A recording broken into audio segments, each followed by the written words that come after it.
ತಾಳ ಮರದ ಕೆಳಗೆ ಒಂದು ಹಾಲಹರವಿ ಇದ್ದರೆ ಹಾಲಹರವಿ ಎಂಬರೆ ಜನ ಸುರೆಯ ಹರವಿ ಎಂಬರು.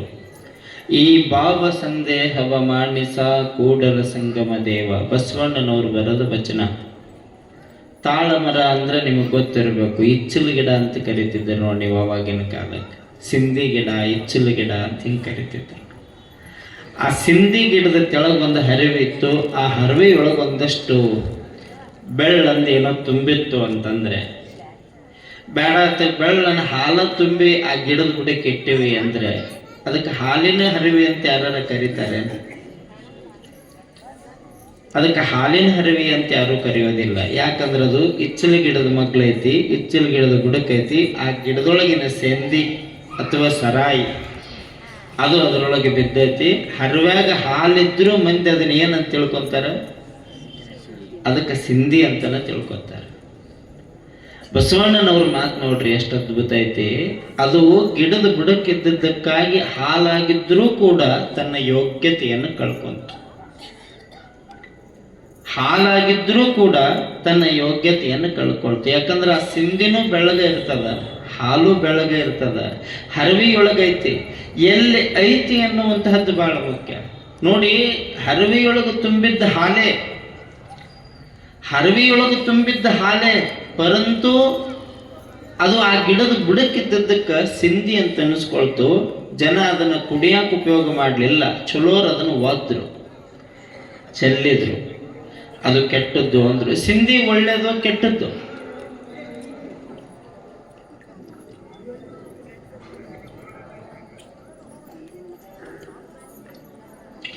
ಸಿಂಧಿ ಒಳ್ಳೇದು ಕೆಟ್ಟದ್ದು? ಕುಡಿತಕ್ಕೆ ಬಿದ್ದವ್ರಿಗೆ ಒಳ್ಳೆಯದು, ಅವ್ರ ಮನಿ ಅವ್ರಿಗೆ ಕೆಟ್ಟದ್ದು. ಯಾವ ಜೋಲಿ ಹೊಡ್ಕೊಂತ ಬರ್ತಾವಲ್ಲ ಅವಕ್ಕೆ ಒಳ್ಳೆಯದು, ಅವಕ್ಕೆ ಅದಿಲ್ಲ ಅಂದ್ರೆ ಬದುಕ ಇಲ್ಲ. ದೇವರು ಒಂದು ಕೈಯಾಗ ಅಮೃತ ಕೊಟ್ಟು ಇದನ್ನು ಕುಡಿರೋ, ಇನ್ನೊಂದಿಷ್ಟು ವರ್ಷ ಹೆಚ್ಚಿಗೆ ಬದುಕ್ತೀರಿ, ಇದನ್ನು ತಗೊಳ್ರಿ ಅಂದ್ರೆ ಒಬ್ಬರು ತಗೊಳಂಗಿಲ್ಲ. ಅದನ್ನ ಅದ ಈ ಕಡೆ ಇಟ್ಟರೆ ನೀವು ಹೇಳೋದು ಬೇಡ, ನೀವು ಹೇಳೋದು ಬೇಡ. ಈ ಕಡೆ ಹೊಳ್ಳತ್ತಿಗೆ ಕುಡ್ದಿಟ್ಟಿರ್ತಾರೆ, ನನಗೆ ಗೊತ್ತಿಲ್ಲಪ್ಪ ಅಂತ, ನನಗೆ ಗೊತ್ತಿಲ್ಲಪ್ಪ ಅಂತ. ನಾನು ನಿಮಗೆ ಹೇಳೋದು, ಹಾಲಿನ ತಪ್ಪಲ್ಲ, ಹರವಿ ತಪ್ಪು ಅಲ್ಲ.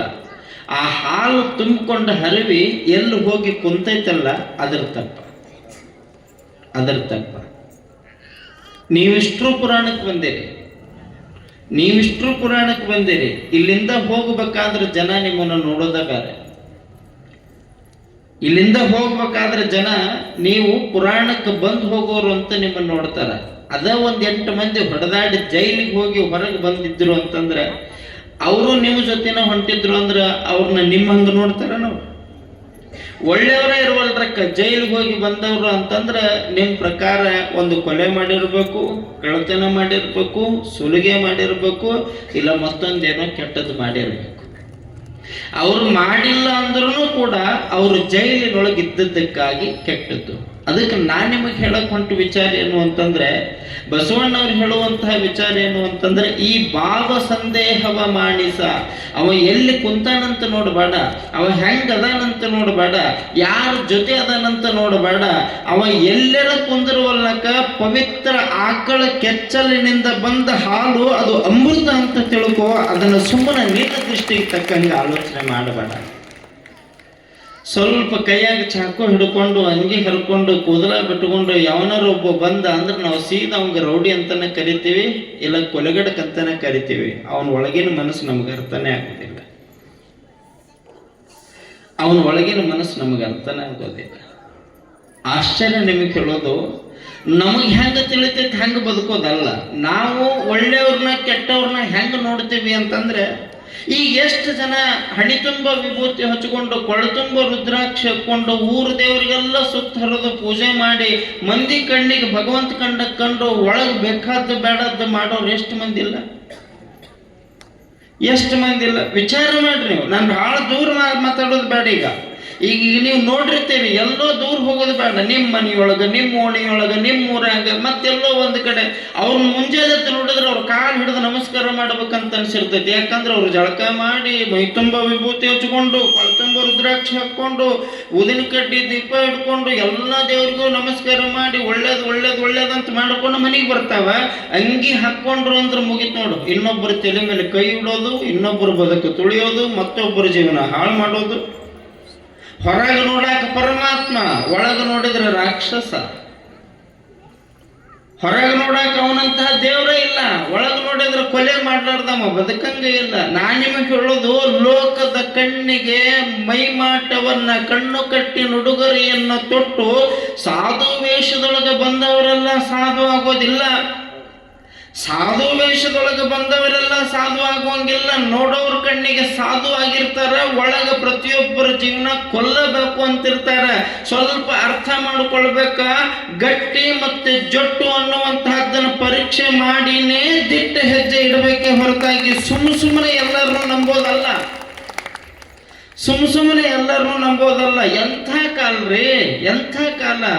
ಅಣ್ಣ ತಮ್ಮಗ ವಿಷ ಹಾಕೋ ಕಾಲ ಬಂತು, ತಮ್ಮ ಅಣ್ಣನ ಕೊಲೆ ಮಾಡೋ ಕಾಲ ಬಂತು, ಅಕ್ಕ ತಂಗಿಗೆ ವಿಷ ಹಾಕೋ ಕಾಲ ಬಂತು, ಸೊಸ್ತೆಯರು ಕೂಡಿ ಅತ್ತಿಗೆ ಸಾಯಿಸುವಂತಹ ಕಾಲ ಬಂತು, ಅತ್ತಿ ಮಗ ಕೂಡಿ ಹೆಂಡತಿನ ಸೊಸೆನ ಸಾಯಿಸಿ ಮಗ್ಗ ಇನ್ನೊಂದು ಮದುವೆ ಮಾಡ್ತೀನಿ ಅನ್ನೋ ಕಾಲ ಬಂತು.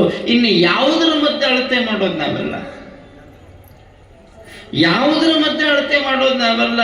ನೋಡಾಕ ಚಂದ ಕಾಣ್ತಿರ್ತಾವ, ಒಳಗಿನ ಬಣ್ಣ ಒಳಗ ಗೊತ್ತಿರ್ತೈತಿ, ಅರ್ಥನೇ ಆಗೋದಿಲ್ಲ, ಅರ್ಥನೇ ಆಗೋದಿಲ್ಲ. ಆಶ್ಚರ್ಯ ನಿಮಗೆ ಹೇಳ್ತೇನೆ, ಈ ಪರಿಸ್ಥಿತಿ, ಈ ವ್ಯವಸ್ಥೆ ಹಿಂಗ ಕೆಟ್ಟುಕೊಂತ ಹೊಂಟದಲ್ಲ, ಹಿಂಗ ಕೆಟ್ಟುಕೊಂತ ಹೊಂಟದಲ್ಲ. ಮೋಸ ಮೋಸ ಮೋಸ, ಕಣ್ಣು ತೆಗೆದ್ರ ಮೋಸ, ಬಾಯಿ ತೆಗೆದ್ರ ಮೋಸ, ಮಾತಾಡಿದ್ರ ಮೋಸ, ಯಾರನ್ನೋ ಯಾರೋ ಮೋಸ ಮಾಡಕತ್ತಿಲ್ಲ. ಇನ್ನೂ ಒಂದು ಆಶ್ಚರ್ಯ ಸತ್ಯ ಏನು ಅಂತಂದ್ರ, ಯಾರನ್ನ ಬಹಳ ನಂಬಿ ಅವ್ರ ಹೊಟ್ಟೆ ತುಂಬ ಊಟ ಹಾಕಿ ಅವ್ರಿಗೆ ಕುಡಿಯಾಕ ಹಾಲು ಕೊಟ್ಟು ನೆಲಕ್ಕೆ ಬಿದ್ದಾಗ ಅವ್ರ ಮನ್ಯಾಗ ನಿಮ್ಮದ ಎಣ್ಣೆ ತಗೊಂಡು ಹೋಗಿ ದೀಪ ಹಚ್ಚಿ ಅವ್ರನ್ನ ಉದ್ಧಾರ ಮಾಡಿರ್ತೀರಿ, ಅವರ ನಿಮಗೆ ವಿಷ ಹಾಕೋ ಕಾಲ ಬಂದೈತಿ ಅಂದ್ರ ಏನು ವ್ಯವಸ್ಥೆ ಆಗಕತ್ತೈತಿ, ಏನು ವ್ಯವಸ್ಥೆ ಆಗಕತ್ತೈತಿ. ನಾವು ನಮಗೆ ಒಳ್ಳೇದು ಯಾವುದು ಕೆಟ್ಟದ್ದು ಯಾವುದು ಒಟ್ಟ ಗೊತ್ತಾಗ್ಬಾರ್ದು. ನಮಗೆ ಒಳ್ಳೇದು ಯಾವುದು ಕೆಟ್ಟದ್ದು ಯಾವುದು ಒಟ್ಟ ಗೊತ್ತಾಗೋದು. ನಂಬಿ ಬಿಡ್ತೇವೆ ಬಣ್ಣದ ಮಾತುಗಳಿಗೆ, ನಂಬಿ ಬಿಡ್ತೇವೆ ಬಣ್ಣದ ಮಾತುಗಳಿಗೆ. ಏನು ಹೇಳ್ತಾರೆ ಅದಕ್ಕೂ ಅನ್ನೋದು, ಯಾರು ಹೇಳ್ತಾರೆ ಅದಕ್ಕೂ ಹಡದ ತಂದೆ ತಾಯಿಯನ್ನು ದೂರ ಮಾಡ್ತೇವೆ. ಯಾವನೋ ಒಬ್ಬ ಬಂದು ಕಿವಿಯಾಗಿ ಏನೋ ಹೇಳೋದಕ್ಕೂ ಹ್ಞೂ ಅನ್ಕೊಂತ ಹೋಗ್ತೀವಿ. ಅವ ಹೇಳಿದ್ದ ಕರೆಯವಂತೀವಿ. ಒಂದಿಬ್ರು ಅಕ್ಕ ತಂಗಿನ ಅಣ್ಣ ತಮ್ಮ ಕೊಟ್ರು, ಅಕ್ಕ ತಂಗಿನ ಅಣ್ಣ ತಮ್ಮ ಕೊಟ್ರು. ತಂಗಿ ಚಲೋ ಓದಿದ್ಲು, ಅಕ್ಕ ಅವ್ವಗೆ ಸಹಾಯ ಮಾಡೋಕಂತ ಓದೋದು ಬಿಟ್ಟಿದ್ಲು, ಇನ್ನೊಬ್ಬರು ಮನೆ ಮುಸರಿ ತಿಕ್ತಿದ್ಲು.